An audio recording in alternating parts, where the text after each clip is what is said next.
ലോക വിനോദസഞ്ചാര ദിനത്തോടനുബന്ധിച്ചാണ് വാഗമണിൽ DTPCയുടെ നേതൃത്വത്തിൽ 2 ദിവസം നീണ്ടു നിൽക്കുന്ന പരിപാടിയാണ് സംഘടിപ്പിച്ചത്. ഇന്നലെ കാഞ്ചിയാർ ലബ്ബക്കട JPM കോളേജിലെ വിദ്യാർത്ഥികളുടെ നേതൃത്വത്തിൽ വാഗമൺ അഡ്വഞ്ചർ പാർക്കിൽ ശുചീകരണ പ്രവർത്തനങ്ങൾ നടത്തി. ഇന്ന് വാഗമൺ DTPCയിലെ ജീവനക്കാർക്ക് വേണ്ടി സെമിനാർ ബോധവൽക്കരണ ക്ലാസും സംഘടിപ്പിച്ചു. Vagamon station house officer Cletus K Joseph, DTPC governing board അംഗം സജീവ് കുമാർ എന്നിവരാണ് ക്ലാസ് നയിച്ചത്.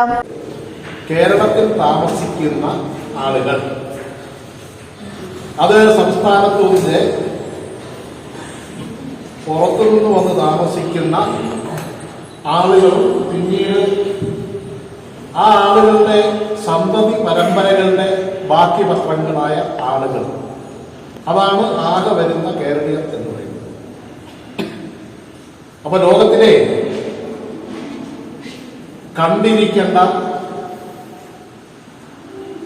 ഏറ്റവും പ്രധാനപ്പെട്ട വിരലിൽ എണ്ണിപ്പറയാവുന്ന കേന്ദ്രങ്ങളിൽ ഒന്നായി നമ്മുടെ രാജ്യത്തെ ഏത് സംസ്ഥാനം മാറി. വാഗമൺ വിനോദസഞ്ചാര മേഖലയിൽ എത്തുന്ന സഞ്ചാരികളോട് എങ്ങനെ പെരുമാറണമെന്നും ഇതുമായി ബന്ധപ്പെട്ട നിയമവശങ്ങളും ഉൾപ്പെടെയാണ് ക്ലാസ്സിൽ ഉൾപ്പെടുത്തിയത്. വന്ന ആളുകൾ തന്നെ വീണ്ടും വീണ്ടും വരുന്നുണ്ട്.